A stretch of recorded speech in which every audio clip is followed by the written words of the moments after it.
लग्नानंतर होईलच प्रेम या मालिकेच्या येणाऱ्या भागामध्ये आपल्याला पाहायला मिळणार आहे. काव्या पार्थला आणि जीवननंदिनीला खुश करण्यासाठी त्यांच्या आवडीचे सगळे काही करत असतात. काव्याने पार्थसाठी श्रीखंड बनवलेला असतो. ते पार्थला म्हणत असते, "आवडला का मी बनवलेला श्रीखंड?" काव्या खूप आनंदाने पार्थला विचारत असते. तेव्हा पार्थ तिला म्हणतो, "आजच्या इतकं कडू श्रीखंड मी आजपर्यंत कधी खाल्लं नसेन." पार्थचं हे उत्तर ऐकून काव्याचा चेहरा पडलेला असतो. इकडे जीवाने नंदिनीसाठी गजरा आणलेला असतो. नंदिनी जीवाला तो गजरा परत करत म्हणत असते, "हा घ्या तुमचा गजरा, जो मी माझ्या मनाविरुद्ध केसामध्ये माळला होता.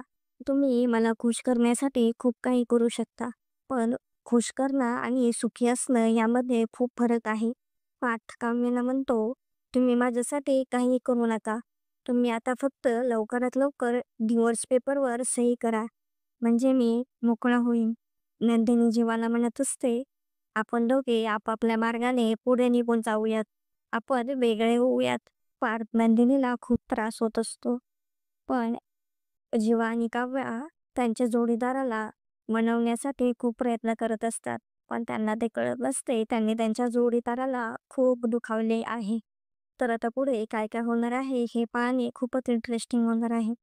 असेच नवनवीन अपडेट जाणून घेण्यासाठी आपल्या चॅनलला नक्की सबस्क्राईब करा.